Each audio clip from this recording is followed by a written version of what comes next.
Chapter 10 sa NASB o New American Standard Bible. Chapter 10 verses 1 hanggang 24.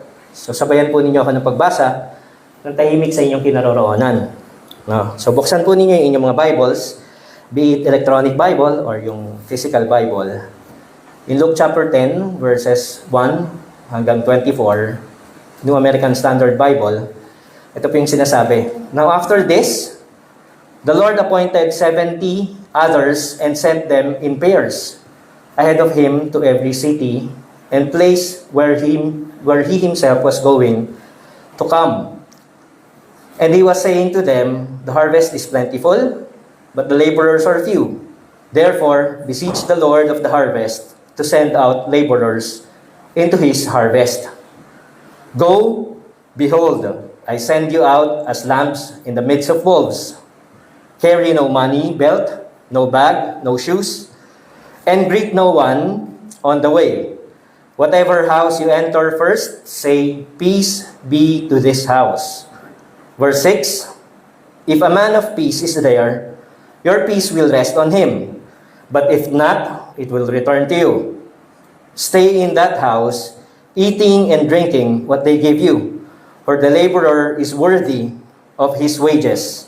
Do not keep moving from house to house. Whatever city you enter, and they receive you, eat what is set before you, and heal those in it who are sick, and say to them, the kingdom of God has come near you. Verse 10, but whatever city you enter, and they do not receive you, go out into its streets, and say, even the dust of your city, which clings to our feet, we wipe off in protest against you. Yet be sure of this, that the kingdom of God has come near you. I say to you, it will be more tolerable in that day for Sodom than for that city. Verse 13, woe to you, Chorazin!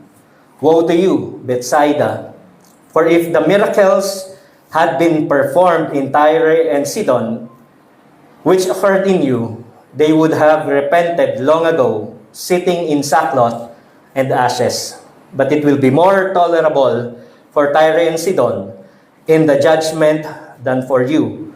And you, Capernaum, will not be exalted to heaven. Will you?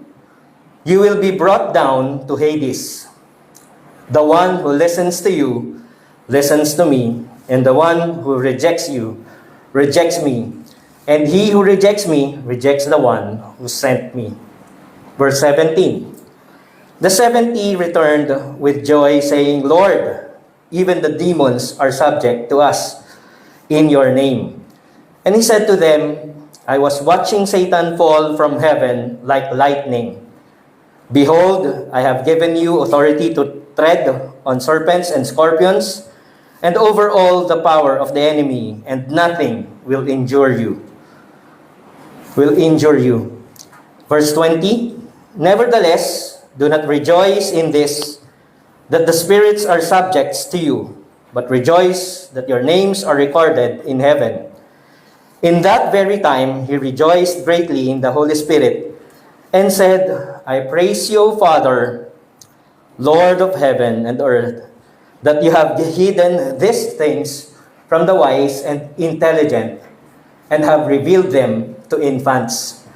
Yes, Father, for this way was pleasing in your sight.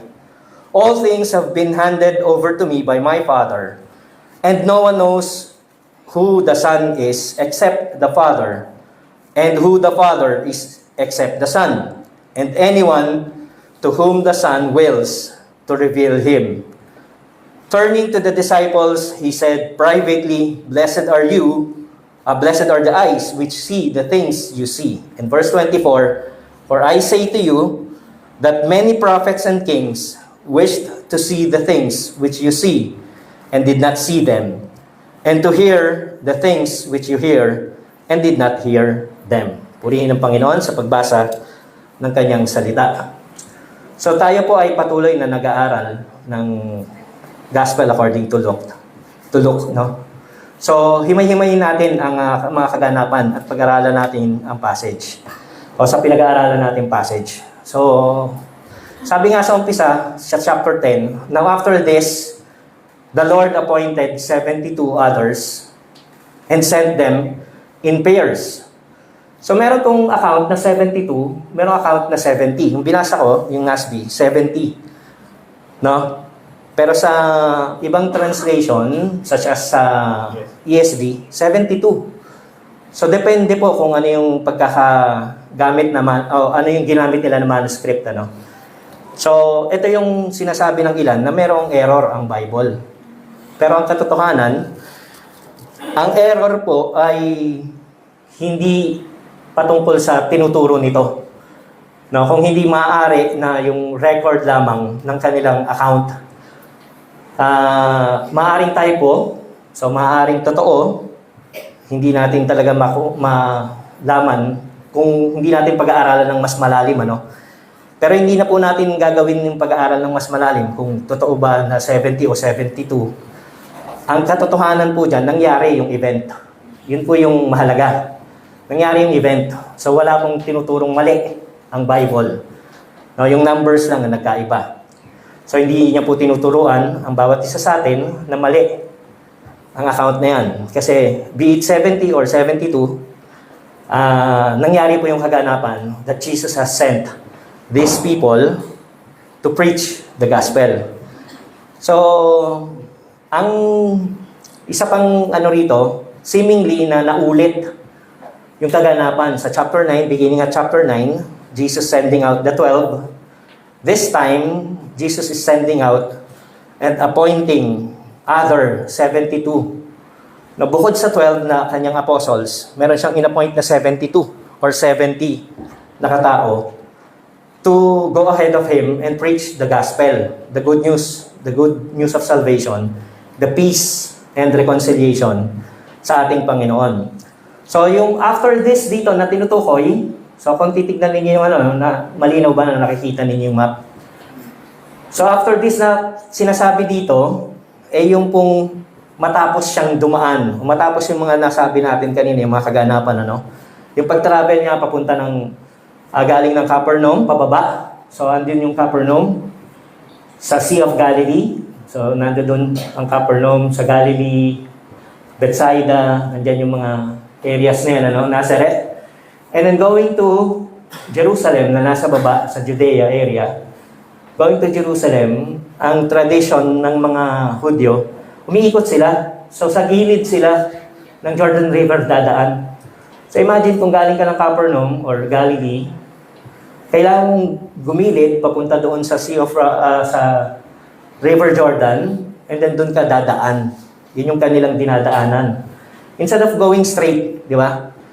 Sabi nga, di ba, the shortest way from point to another point is a straight line. So kung iikot pa sila, mapapalayo yung kanilang travel, madadagdagan. So ang Panginoon, dumiretso, dumaan. Hindi lang naman to yung unang kaganapan na kung saan dumaan siya sa Samaria . But this time, pabalik siya sa Jerusalem, papunta siya ng Jerusalem. Dumaan siya sa Samaria and he was not welcomed.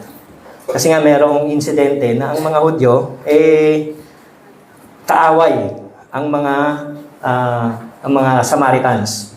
No? So, ang ating Panginoon, nag-send ng 72 others or 70. Sabihin na natin 72.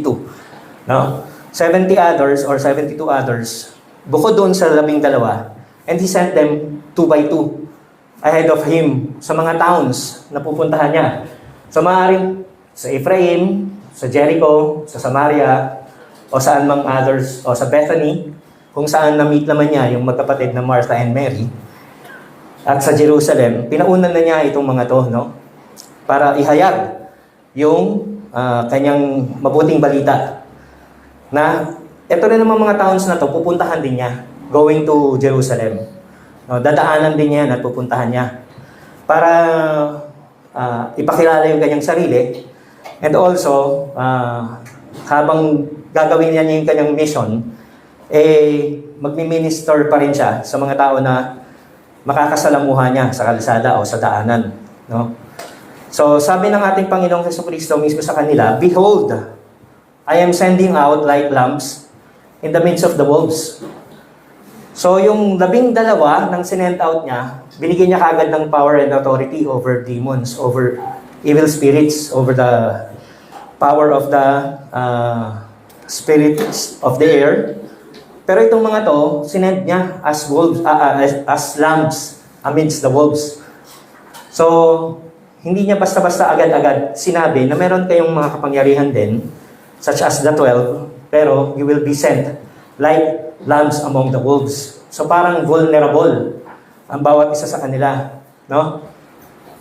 Isa pang insidente, maalala ninyo yung sermon last Sunday, nung sinabi natin na merong tinawag ang ating Panginoong Hesukristo.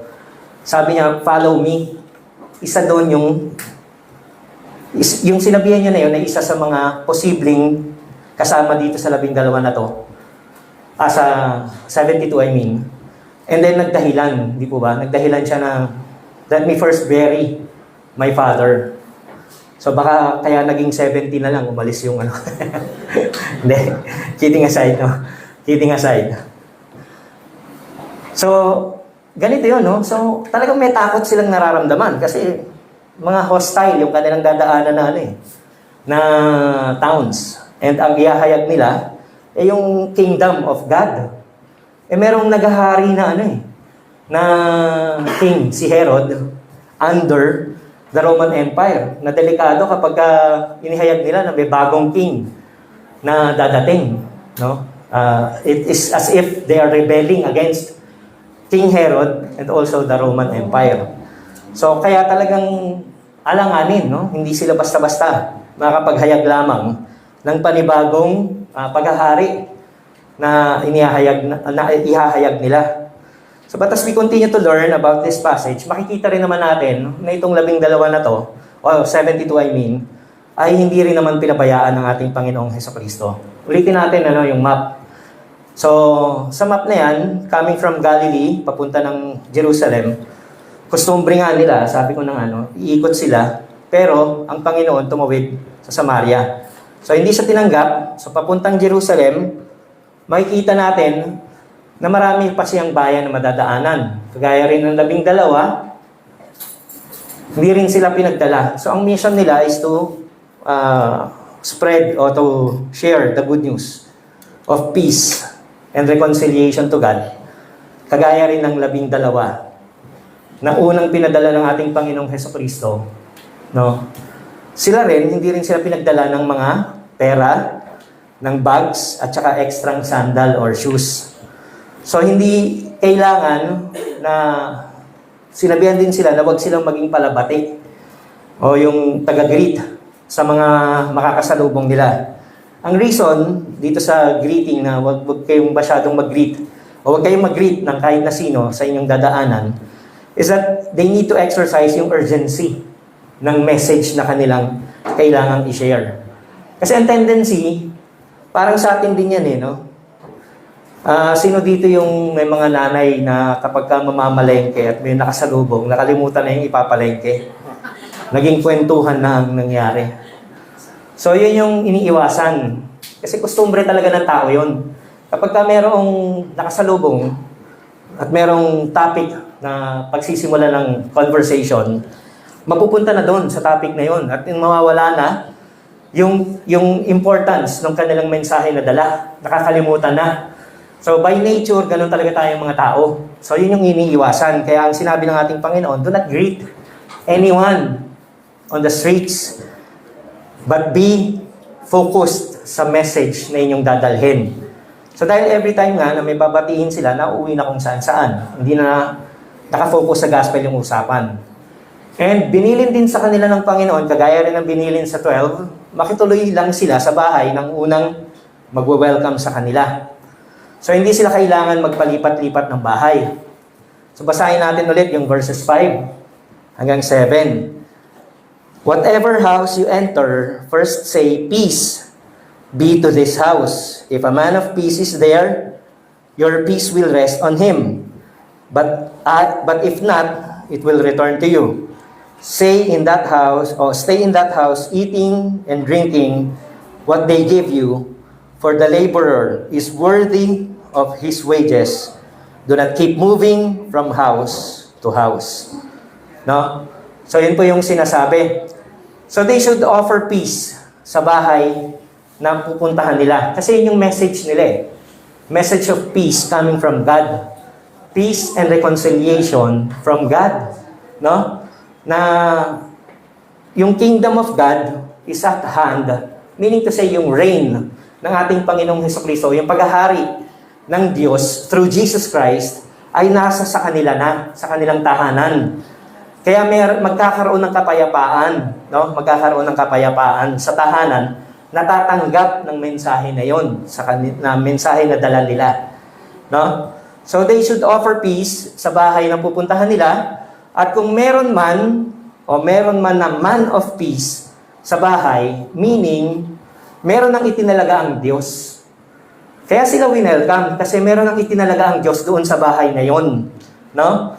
Meron nang tinalaga ang Diyos, natatanggap ng mensahe ng peace or gospel, ng mabuting balita.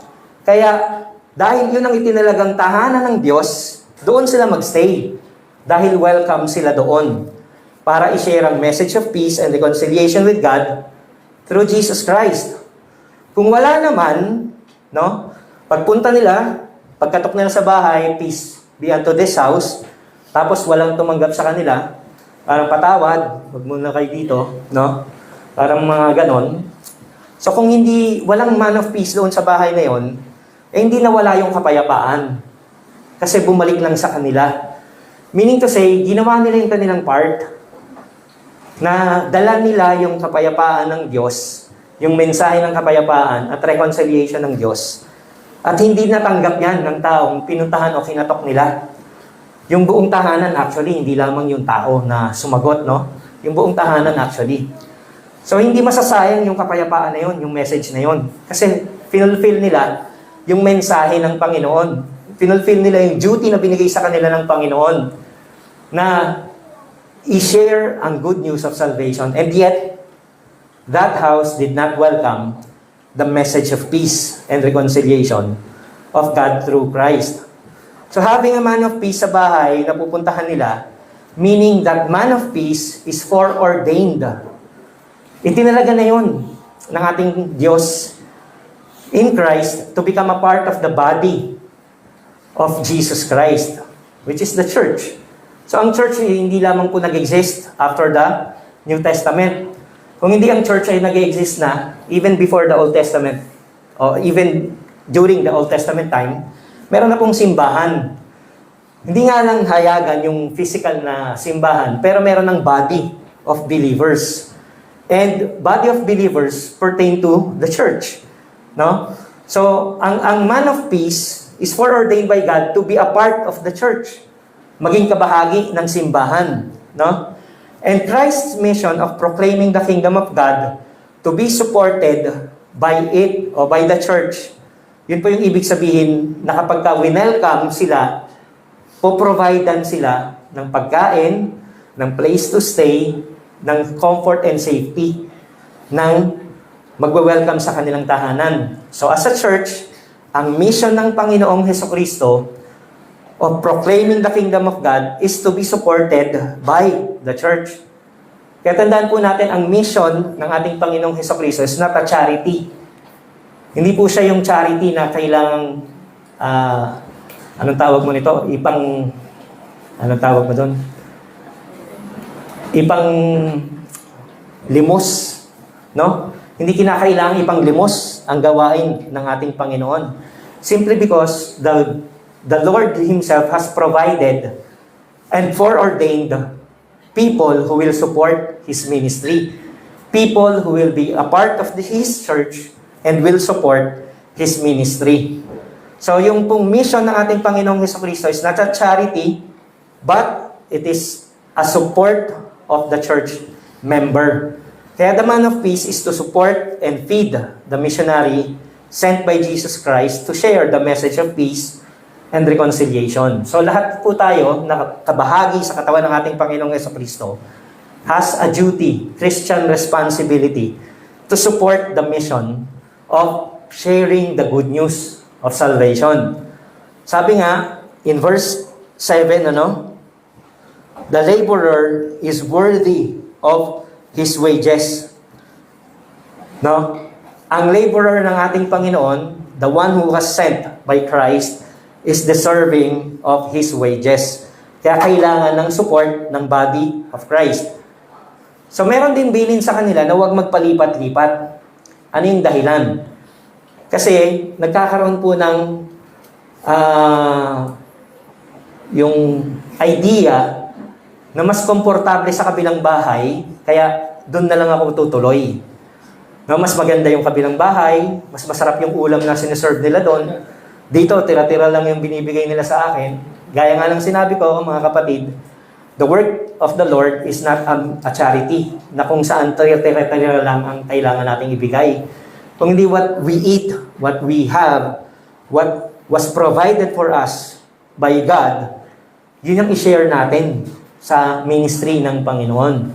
And wag po yung charity na kung ano lang yung natira o yung sobra natin, yun lang ang ibibigay natin. Kasi kabahagi tayo ng simbahan. So kabahagi tayo ng body of Christ, and whatever is blessed unto us by the Lord, that we should also share to the ministry of God. Para mas maging madali ang paghahayag ng salita ng Panginoon. So, yun po yung kailangan nating maintindihan, ano? Yung treatment dapat ng man of peace it should not be a charity towards the messenger of the message of God. So, sa message of Christ, hindi dapat natira-tira ang siyang ating, o sa messenger of Christ, hindi dapat natira-tira or unfit for human consumption ang pinoprovide ng man of God. No? Kaya ang tendency kasi, minsan, dahil nga tira-tira lang yung o mahirap yung unang nag-welcome sa kanila, and then merong nag-invite sa kanila na mas mayaman, so, ang tendency, lilipat sila doon dahil mas komportable. So, ang message ng Panginoon is not for comfort. Hindi yung comfort, kung hindi yung salvation. No? In the midst of God's providence, salvation, meron pa rin pong hirap na mararanasan ang kahit na sino sa atin. No? Meron pa rin po tayong hirap na mararanasan. Kaya hindi marapat na ang isang mensahero ng Panginoon ay comfort ang habol. At the same time, yung tatanggap din ng mensahe ng Panginoon, hindi dapat comfort ang ating binibigyan ng pansin. Kasi mamaya makikita natin kung bakit hindi yung comfort, hindi yung prestige, hindi yung title, kung hindi ang mas mahalagang bagay na tatanggapin natin mula sa mensahe ng Panginoon. Yun po yung kailangan nating makita o maranasan. Kaya naman ang Panginoon, binigyan sila ng command na huwag silang magpalipat-lipat nang sa gayon, hindi sila mapagbintangan o hindi sila mapag-isipan that they are only after comfort. No? In the same manner, hindi rin sila gayahin ng mga tatanggap ng mensahe ng Panginoon na hindi after the comfort lamang ang pagtanggap ng mensahe ng Panginoon. No? So now, we go to a sensitive portion of the passage. Punta tayo doon sa sensitive. So yung mga naunang sinabi ko, lang yun, medyo pahapyaw lang yun ng katotohanan talaga na paghahayag ng mensahe ng ating Panginoon. So dito tayo sa mas sensitibong bahagya. No? Sabi sa verse 8, whatever city you enter and they receive you, eat what is served to you. Kagaya rin ng nasabi ko nga kanina, okay, doon kayo pumunta, huwag kayong magpalipat-lipat. Sabi nga, and heal those in it who are sick, and say to them, the kingdom of God has come near to you. But whatever city you enter, and they do not receive you, go out into its street, and say, even the dust of your city, which clings to our feet, we wipe off in protest against you. Yet be sure of this, that the kingdom of God has come near you. So ang tatanggap, sabihan mo ng, the kingdom of God has come near to you. Ang magre-reject, in the same manner, ganun din ang sabihin mo. Pag nireject sa'yo. Pero pag nag-reject sa'yo, sa mensahero, ito yung gawin mo. Lumabas ka, no? Sa city streets, and then you wipe off the dust of your feet. Itong wiping off the dust of your feet, ano to? Metaphor. Matalinhagang pangungusap ng Panginoon. Meaning to say na pagpagin mo na you have nothing to do with the person, with the city, na wala kang kaugnayan sa kanila. Yun po yung ibig sabihin nun. There are 3 traditions according to isang theologian, no, na nag-aaral talaga ng Hebrew, tawag mo nito, customs and tradition. Meron daw 3 tradisyon patungkol dito sa ano na to. Una, dahil kagaya ng mga heathen o ng mga unbelievers, kahit yung dust ng kanilang city, wala dapat kinalaman sa'yo. Ganun kadumi yung heathen city na yon, yung unbelieving city na yon, na hindi karapat-dapat ng gospel. Kaya kung ano man yung natira na kumapit sa'yo, pagpagin mo, yun yung una. Yung pangalawa, kagaya ng Samaria, nakaaway ng mga Hudyo. So wag mong pahintulutan na kahit na, kasi ang Samaria, ang tingin ng mga Hudyo sa Samaria ay madumi. Kasi sila yung mga mestizo, nahaluan ng ibang lahi. So sila yung unang na conquer yung 10 tribes of of Israel. Sila yung unang na-conquer, sila yung unang na huli ng Assyrian Empire. At ang kaugalian daw ng Assyrian Empire, alisin yung mga nakatira doon and then palitan ng mga ibang lahi na na-conquer din nila. So yung mga natira ng mga Samaritans o mga Israelites, nag-intermarriage doon sa mga inilagay ng Assyrian Empire. So to cut the long story short, hindi na sila purong Hudyo. So hindi na sila karapat-dapat na tawagin as Jew, no? Kasi yung intermarriage nila brought them to idolatry. Kaya malaki ang kasalanan nila. Kaya treat them as like Samaritans na napakalaki ng kasalanan sa Diyos. Kaya pagpagin ninyo yung inyong yung mga dust na kumapit sa inyo. Ang pangatlong tradition daw na medyo parang mas malapit sa katotohanan, meron daw tradisyon na kaya mo kailangang pagpagin yung dust sa paa mo. Kasi when you come to a city or a place or a house, pag i-welcome ka ng house na yon, kasama doon yung pag-welcome sa'yo, yung paghuhugas ng paa mo. So yun daw yung pagiging hospitable ng bayan o ng tahanan. Huhugasan yung paa mo. Since hindi ka welcome, naglakbay ka ng mahabang lugar, madumi yung paa mo. So ang gagawin mo, dahil hindi ninyo kami hinugasan ng paa, kami ang magtatanggal ng dumi sa paa namin in protest sa inyong pagiging inhospitable. No? Sa kanilang pagiging inhospitable. And then, tingnan nyo sabi rito, I say to you, verse 12, I say to you, it will be more tolerable on that day for Sodom than for that city. Anong kinalaman nito ng Sodom na to? No? Tradition also says na meron ding mga prophets that are saying na ang kasalanan ng Sodom is inhospitality. So hindi sila naging hospitable sa mga poor, sa mga travelers na pumupunta sa kanila. Inaabuso daw nila yung mga travelers na pumupunta sa kanila. Including yung 2 angels nga, na pinadala ng Diyos, na si Lot lang ang tumanggap. Pero yung buong town, ayaw tanggapin. And at the same time, gusto pang abusuhin. So sabi ng iba, yun daw yung kasalanan ng Sodom, no?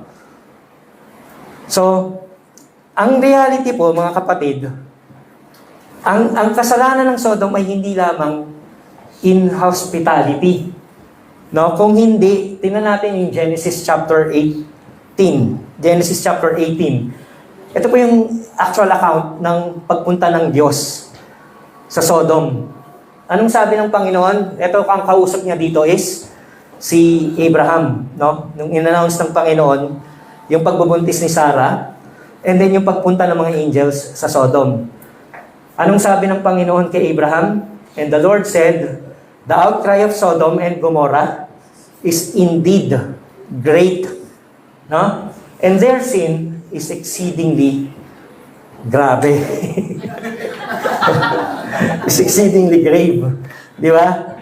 So, sobrang grabe na daw. Sobrang tindi, ang ibig sabihin po nun. No?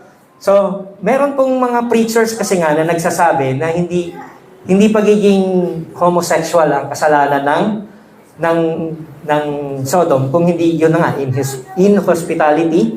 And at the same time, meron din nagsasabi na isang preacher na nagsabi niya, gang rape naman ang problema ng Sodom. Kaya hindi daw kasalanan ang pagiging homosexual na merong isang partner lang. Sabi niya, sabi ng preacher na to. Well, in all honesty mga kapatid, maling-mali po yun. Kasi ito ang linaw ng sinabi in Genesis chapter 18 na yung kasalanan ng Sodom ay exceedingly grave. Sobra-sobra na. Umabot na sa langit, ika nga. Kaya nga sabi ng Panginoon, narinig ko na eh. But in reality, lahat naman alam ng Diyos eh. Walang nalilingid sa Panginoon. So again, gumamit po ng figure of speech ang ating Panginoon na umabot na sa langit, umabot na sa sukdulan, yung outcry ng mga taga Sodom and Gomorrah, ng mga tao sa Sodom and Gomorrah, dahil ang kanilang kasalanan ay sobra-sobra na. No, lagpas na, umaabot na sa langit. Kung meron pang lagpas sa langit, malamang lumagpas na sa langit. No? So yun po yung sinasabi ng ating Panginoong Hesukristo. Kaya hindi natin kailangang i-justify na inhospitality, na gang rape ang naging problema ng Sodom and Gomorrah. Although meron talagang mga prophets na nagsabi na inhospitality ang problema ng isa sa mga problema ng Sodom. Pero malinaw po mga kapatid, isa sa mga problema yon. Hindi yun lang ang naging problema nila. No? So yung kanilang pagiging homosexual and at the same time, desire to have sex with the same sex, yun ang talagang problema. Isa sa mga problema again. No? Napakaraming problema ng Sodom.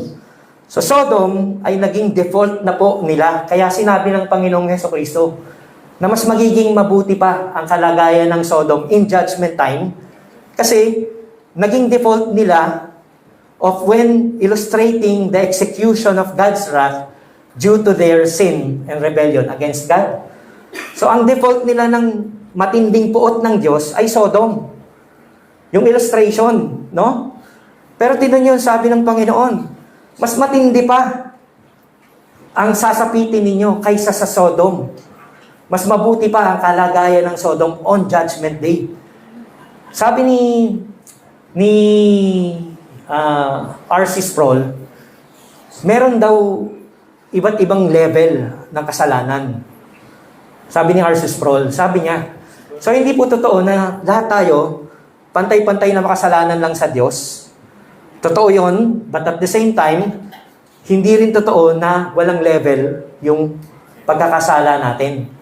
So merong mas matindi talaga na kasalanan kaysa sa ibang kasalanan. Pero that does not mean na mas mabuti kang tao. Kasi yung kasalanan mo ay hindi mas malalim o mas malala kaysa sa kasalanan ng iba. Kung hindi, ikaw ay makasalanan pa rin. No? Ibang level nga lang yung kasalanan mo. Maaari ang kasalanan mo sa isip lang, kasalanan ng iba, ginagawa nilang iniisip nila. No? Mas malala, sinong mas malala? Ang akala natin pareho lang. But in reality, mas malala yung gumagawa ng iniisip niyang kasalanan. No? Sa mata ng tao. Kasi yung iniisip lamang ng tao, hindi nakikita ng iba yun eh. But in the eyes of God, tama, napantay tayo ng makasalanan. Pero mas matindi ang kaparusahan. No? Kasi mas talagang hayagan sa harapan mo ipamumuka sa iyo ng Diyos ang pagkakamali mo. No? So then the Lord grieves over Chorazin and Bethsaida. Next slide. No, after po niyang sinabi na, mas mabuti pa. Sabi ng Panginoon, woe to Chorazin, woe to you Chorazin, and woe to you Bethsaida. For if the miracles that occurred to you, occurred in Tyre and Sidon, they would have repented long ago, sitting in sackcloth and ashes, but it will be more tolerable for Tyre and Sidon in the judgment than for you. Again, parang ibang level na naman yung kasalanan nila ng Chorazin at ng Bethsaida kaysa sa Tyre and Sidon. And you, Capernaum, will not be exalted to heaven, will you? You will be brought down to Hades.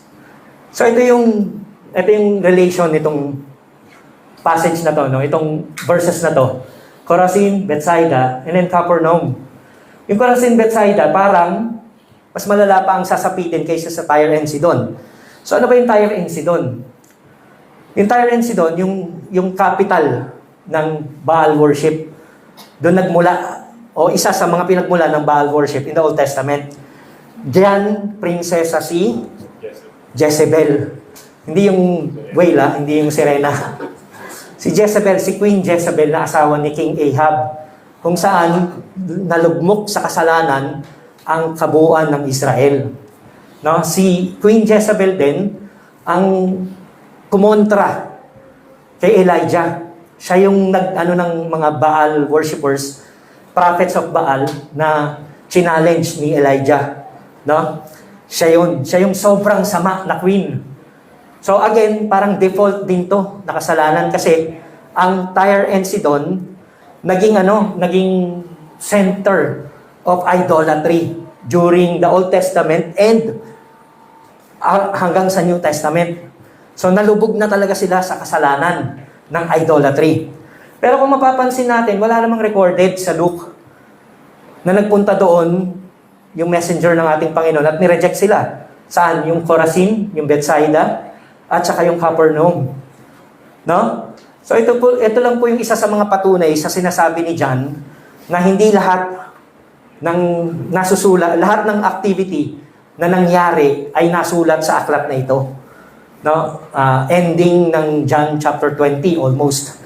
No? Sinabi ni John na hindi lahat ng kaganapan ay nai-record sa aklat na ito.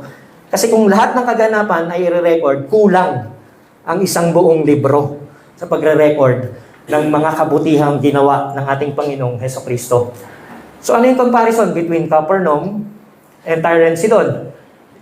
Will not be exalted to heaven, will you? You will be brought down to Hades.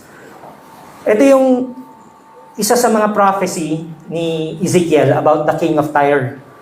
No? Na yung pride niya has brought him down to Hades.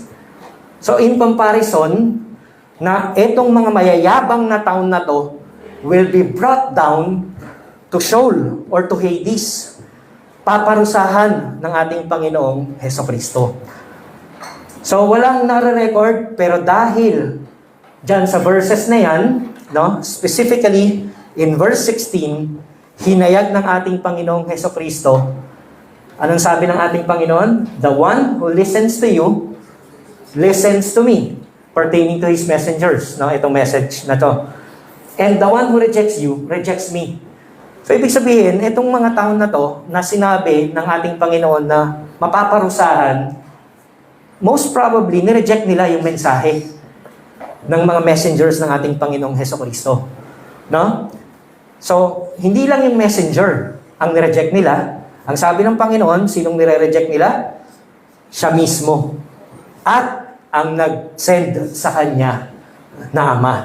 No? So, base sa verse 16 na yan, nireject nila. So matindi ang kaparusahan ng bayan ng mga ito na nag-reject sa messenger at sa mensahe ng ating Panginoong Hesukristo. Dahil hindi lang ang messenger ang nireject nila, kundi ang Panginoong Hesukristo mismo. Kaya sobrang tindi ang mga kaparusahan na matatanggap o na mararanasan ng mga bayang ito, kagaya ng Chorazin, Bethsaida, Capernaum, no, na nag-reject. Pero hindi nangangahulugan na mas mabuti sa kanila yung Sodom, Tyre, and Sidon. Kagaya nga nung nasabi ko, parehong makasalanan, No? Yun nga lang, mas matindi ang kasasapitan nitong Chorazin, Bethsaida, and Capernaum. Bakit? Nireject nila si Jesus Christ. Unlike itong Tyre and Sidon, wala silang knowledge of Jesus Christ. Kasi talagang ano sila eh. Talagang idolater sila eh. Baal worshipper sila eh. Wala silang knowledge of Jesus Christ. Unlike Sodom, wala din silang knowledge of Jesus Christ. And hindi talaga pinadalahan ng Panginoon ng messenger na magsisi sila. Kung hindi messenger of judgment agad ang pinadala ng Diyos sa kanila. No? So, nawala na sa mapa ang existence ng Sodom. Meron bang nakakaalam talaga kung saan eksakto ang Sodom? Wala. Pero merong account na nag-exist ang Sodom, sinunog ng Diyos, ginawang sulfur, yung buong bayan. No? Ang Tyre and Sidon, na kagaya nga nakita natin sa mapa kanina, nasa taas sila, Assyrian, Phoenician sila, no? Sila naman ay tuluyan ng nalubog sa idolatry. No? So, problemado talaga ang mga towns na ito. And then coming to verse 17, again, no? Yun po yung kailangan natin bigyan ng diin, ano? Pinagpag nila yung dumi sa mga paa nila, kailangan nilang pagpagin kasi yung judgment ng Panginoon will stay doon sa town na magre-reject sa message of peace and reconciliation of God through Christ. And then afterwards, matapos silang mag-share ng gospel, sabi nga, now these 72 returned with joy, saying, Lord, even the demons are subject to us in your name. No? And he said to them, sabi ng Panginoon, yes, I know. I watched Satan fall from heaven like lightning. So nakita ng Panginoon yung victory nitong 72 na to. Unlike yung 12 medyo problemado eh.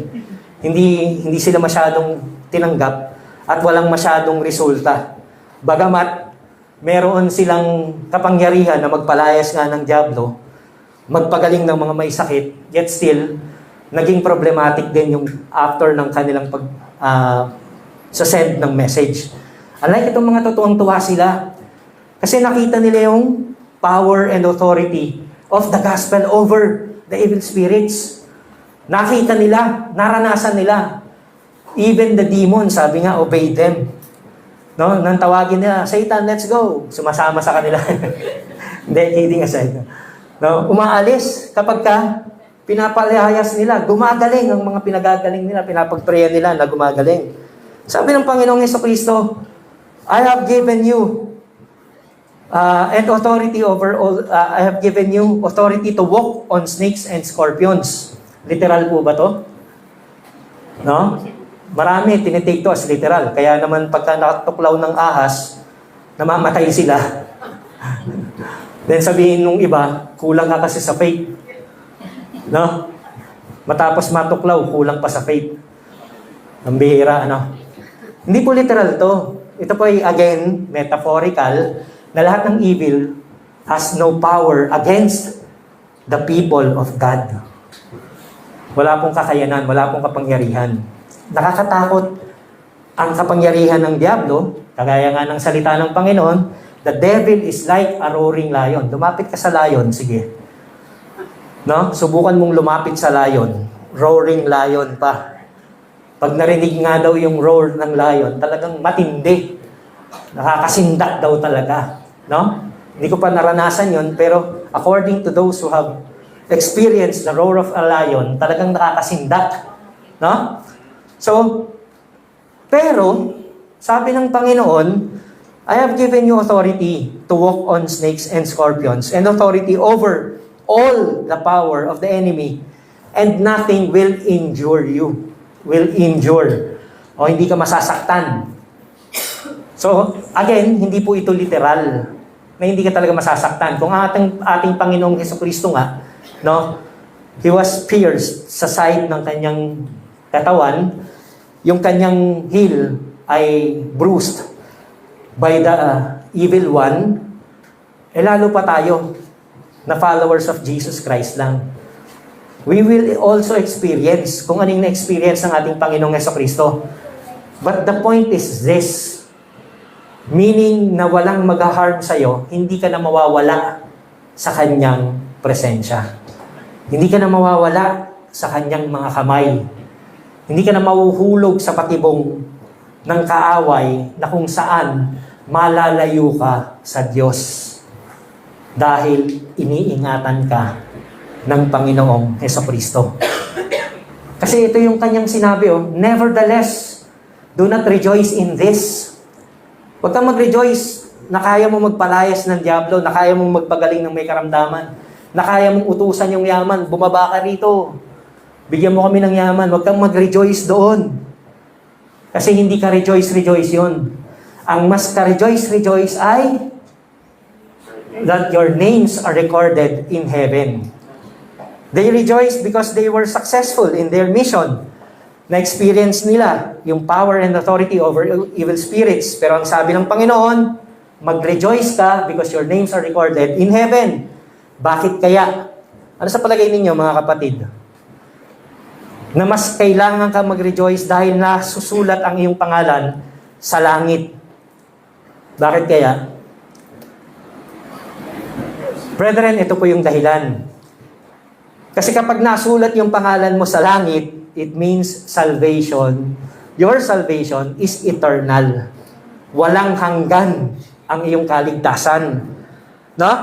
From beginning of your appointment, of your election, up to the consummation ng Panginoong Hesukristo, ng Kanyang authority sa buhay mo, you will be saved.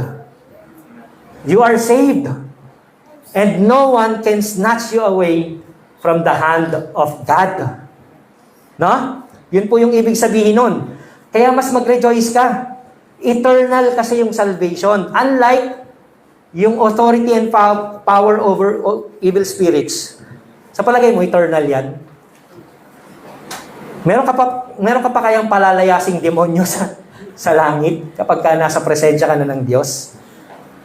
Kapag ka meron ka pang pinalayas na demonyo sa akala mong presensya ng Diyos, wala ka sa presensya ng Diyos. Ibig sabihin nun. Kasi pinapalayas mo pa rin yung diablo eh. Isipin mo yung diablo nandoon nasa langit pa rin. Hindi. Only the elect will be in the presence of God in Christ. No? Yung mga diablo, saan sila mapupunta? Yung mga evil spirits, saan sila mapupunta? The second death, yung dagat-dagatang apoy. Where even yung impyerno, itatapon doon. Where even Hades or hell will be plunged into that sulfur. No? Mga kapatid, hindi natin madadala anumang prestige na meron tayo. No? Sabihin na natin na ikaw yung pinakamagaling na minister dito sa mundong ito. Ikaw yung pinakamagaling na evangelist sa mundong ito. Pag may siniran ka ng mabuting balita, lahat umiiyak, lahat tumatanggap sa presensya ng Panginoon, sa mensahe ng Panginoon. Pero pagdating mo sa langit, mga kapatid, isa ka sa multitudes of being saved, of saved by God. Hindi ka nakaupo sa trono. Isa ka sa mga mag-worship sa Panginoon. And that is a wonderful privilege na binibigay sa atin ng Diyos. Kaya yun ang karapat-dapat nating i-rejoice. Dapat kasama tayo ng mga diablo na nagsiswimming sa sulfur. No? Second death. Pero because of the grace of God in Christ, we are saved eternally. No? So, mga kapatid, wala ka nang mapapalayas na diablo doon sa langit. Wala kang authority sa langit simply because the supreme authority is Christ Himself. Na? In verse 21 to 24, ang Panginoong Hesukristo naman ang nag-rejoice. Bakit? Kasi yung kingdom of God has been proclaimed. It was accepted by those who are foreordained to receive it and rejected by those who are proud and rebellious against God. So yung punishment will be severe. For the kingdom of God has come near them, and yet they continue to live blindly and unaccepting, no? Ano yung relevance nitong kwento na to sa buhay natin ngayon, mga kapatid? Today, the kingdom of God is continually being revealed. Pinapatuloy ang pagre-reveal ng kingdom of God. Ano ba yung kingdom of God? Yung kanyang presence, yung kanyang pagre-reign o paghahari ng ating Panginoong Hesukristo. Now, ang statement is the kingdom of God is within you. Hindi lamang near you. The kingdom of God is within you. Nasa inyo. Christ is in you. The reign of Christ is in us. Hindi man tapos kumpleto, yet still, Christ is reigning over us. And His reign is in us. No? Yun po yun. There are rumors. Hindi lamang basta rumors. Talagang meron ng digmaan. At malapit na ang World War III. Maraming natatakot na sa World War III. Kasi almost, ayan na yung, talaga, isang trigger na lang ng galit ng Iranian Supreme Leader or ni Trump, no? Baka biglang toyohin si Trump. Sige, pasabugin yung buong Iran na yan. No? Then World War III talaga. Lahat tayo affected. So sabi ng Bible, there will be rumors of war. Eh ngayon, meron na. Hindi lamang rumors. Pero is it the end of the world? Hindi pa, mga kapatid. Kasi tignan ninyo sa Matthew chapter 24, verse 14. Buksan po ninyo yung inyong mga Bibles. Matthew 24, verse 14. Kailan ang end of the world?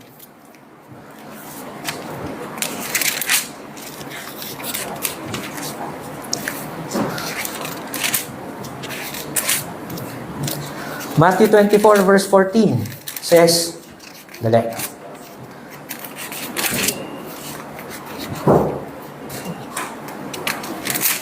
Ayaw mo. Isa pa. Yan. 24 verse 14. Anong sabi? This gospel of the kingdom shall be preached in the whole world as a testimony to all the nations, and then the end will come. Brethren, matagal pa yung pagsusumakita natin sa mundong ito. Kasi hindi pa na-preach ang gospel sa buong mundo. Marami pang unreached area, unreached populations, unreached nations. And the Lord is continually revealing the kingdom of God. Sabi nga ng command ng ating Panginoon, plead with the Lord of the harvest to send out laborers into His harvest. Alam niyo ba, mga kapatid, na ang command na to pray for the Lord of the harvest, to send out laborers, is not just a command to pray. More than a command to pray, ito po ay isang invitation for us to join Him in His mission. Bakit? Kasi ito po yung purpose ng prayer, mga kapatid. When we pray to God, hindi lamang natin inilalatag sa Kanya yung concern natin. But we are praying to God. Sige po, next slide. Prayer is the act of asking God to do what He has already promised to do. So yun po yung plano ng Panginoon to reveal the kingdom of God to the ends of the world. And He is inviting us. Praying to the Lord of the harvest is an act of recognition that you have an active duty to get involved in the harvest. No? Meron kang recognition na kabahagi ka ng harvest na ito. The Lord Jesus Christ is inviting you to join Him in the proclamation of His message of peace and reconciliation with God. Ano ang response mo? Let us pray. Panginoon, maraming salamat for you are a God who invites us to join you in your mission and experience your salvation, the fullness of your salvation, Panginoon. Thank you for giving us grace to stand before you and acknowledge that you are the Lord of the harvest and that you are inviting us to join you, O Lord. May we respond accordingly to your invitation, Panginoon. Ano man ang weakness na nakikita ninyo sa amin, Panginoon, ano man ang fear ng bawat isa sa amin, Panginoon, alisin po ninyo ito at palitan po ng kagalakan and a responsible heart na sumunod sa inyo pong panawagan. Lord, we acknowledge na ang multiplication ng believers is of you, but we have a responsibility to join you in spreading your good news of peace and reconciliation to the whole nations of the world.